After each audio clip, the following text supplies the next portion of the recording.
This is the reference photo I'm basing this painting off, and I'm going to make some changes to the sky.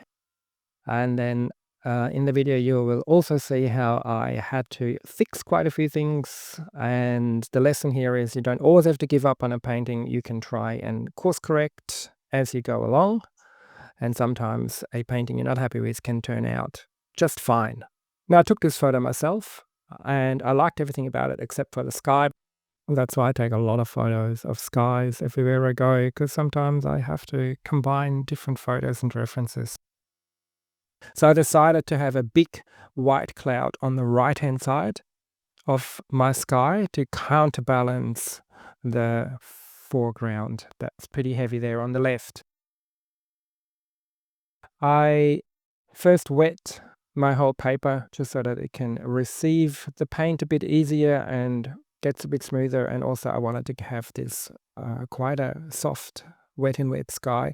I did leave a little bit of the cloud, the left edge of the cloud, dry, so that I have a sharp edge there, a hard edge on the left side where it's white, and then a really soft edge on the right-hand side of that white cloud where I'm painting right now. You know, we talk a lot about contrasts in paintings, and contrast isn't just about light and dark, warm and cool. Edges are really important as well, create contrast, so I always have a contrast between soft and hard. Obviously, hard edges is where our eyes are going. We're attracted to hard edges, detailed edges, and then the soft edges is where it blurs out. Just like a camera, whatever is in focus is where we look, and what's blurred out is what's not so important. And no other medium does it as beautifully as watercolor.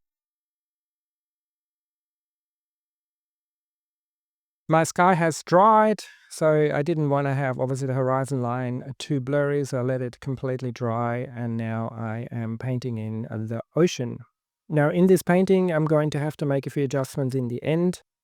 I nearly gave up on this painting, but then I added a few things in the end, reworked a couple of things, and so it's sort of to show that you don't have to completely abandon a painting even if you're not as happy with it as you'd like to be. Making that foreground quite dark, that's where the light drops off. Also, having darker bottom edges of your painting helps lead the eye into the painting, a pretty foundational compositional device. And while that water is still wet, I'm going to drag in a few darker waves.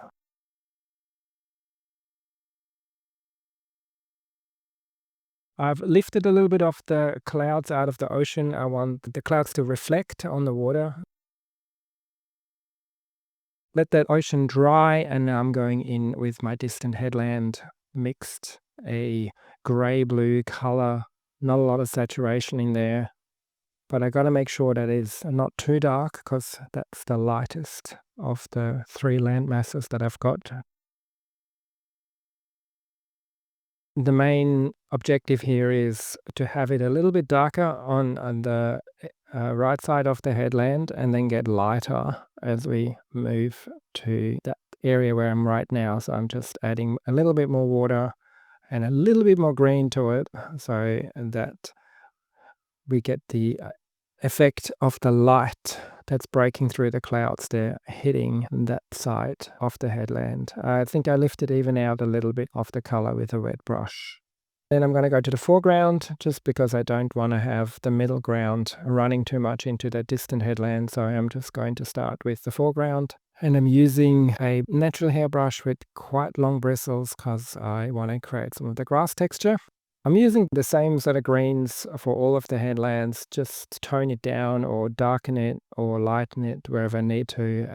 My colors are pretty standard. I use them for most of my paintings. Ultramarine blue, quinacridone gold, raw sienna, burnt sienna, and a little bit of magenta are kind of my base colors. 2 sets of primary colors really, and then I just add in some spot colors here and there. Right, then I'm just mixing a darker version of that, getting close to a black, but it's a cooler blue or a cooler grey blue, greeny color than the foreground. The foreground had a little bit more yellow in it, and then this part is quite cool. Lots of ultramarine blue in there, burnt sienna, a bit of quinacridone gold, just to give it a bit of a green tint. And I'm taking a bit of care around that edge there, because that's where the cliff ends. And I'm just filling in some of the little white dots there. I don't want to attract too much attention to that. I'm going to add some darker waves into the foreground. Some big rolling waves are coming in. So I'm re-wetting that bottom corner there with clean water and then just drag in some darker pigment. I don't want hard edges. They need to be quite soft. And then comes my first fix. I've decided to add a few more darker clouds in there. I had too much water in my first wash, so the darker streaks are pulled in there, just dried pretty much in the same value as the rest of the sky. I've sprayed that left top corner with my spray bottle. Again, I don't want any hard edges in the sky, except for that white cloud. That's the only hard edge I really want. Coming in with a blue, grey, or slightly purple color, clouds that are closer to us, that aren't catching the light. That's why they're a bit darker.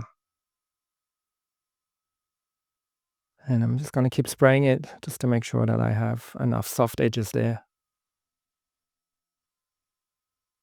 And then I'm correcting some of the edges, making sure that it looks right. No one can tell you what is right. That's entirely up to the artist.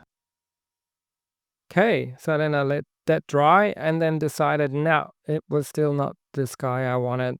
The whole actual blue of the sky was too light. I needed a bit more drama, a bit more contrast. So I am just going to go over this whole top corner again. Everything underneath it is completely dry, and I'm just going to come in with pretty much the same color that I started with. It's ultramarine blue and a bit of cerulean blue in there. And now I'm just going to paint that top sky again, just to create a stronger contrast and more balance, because I really want that headland, that light that hits that headland, to stand out. And then I'm using cadmium yellow light with a tiny bit of Chinese white in there, so it's a bit opaque, and then just adding a few flowers in the foreground to get a bit more texture. And then I was also not happy with the value of my ocean, so I got to fix that as well. And you can see, if you're careful and you let your layers completely dry, you can glaze over them, you can correct your paintings to a degree. Sometimes it doesn't work, gets muddy, or you lift the pigment that sits underneath it. It's a bit of hit and miss, but at this point I didn't like the painting enough. I was willing to sacrifice it. If it didn't work out, oh well, I would have painted the whole thing again, so I thought I might as well try. And now I'm just going to lift out some of those cloud reflections again from that second layer, making it a little bit soft. The whole point here is just to create a bit of drama with the light and dark contrasts in the paintings, because the composition is not all that interesting. There's not a lot going on, so it really lives by the story you're telling. And this one's about this big cloud, the breaking sun through it, and creating a light effect.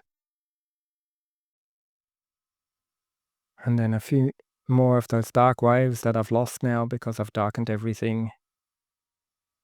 And you can see by darkening this front corner on the right side there, we're really pushing the attention into that headland at the back where the light hits. I also lifted out a little bit of a hill there in that headland that catches the light a bit, just to create, again, a bit more interest. All right, at this point, decided that enough was enough. That was a good painting, happy with the outcome. And then I looked at it and let it sit for a half an hour, and then decided, no, one more thing is missing. I needed to make it more believable that that headland would receive so much light. So I'm going to go back to the old bag of tricks and just lifting out a little bit of sunbeams streaming through the clouds, just with a stiff, wet brush, loosening the pigment and then just gently dragging it with a tissue. I'd love to hear from you in the comments, or do you think that that is just too much? It's just too cheesy, too cliche, or whether you think that's actually added to it. I mean, I see this happening in real life all the time. I just don't know if it's too much for a painting. One more. 3 is always a good number. And then we go to finish painting. Now we have a really strong focal point there, and everything else supporting it. Hope you enjoyed this one. Thanks for watching.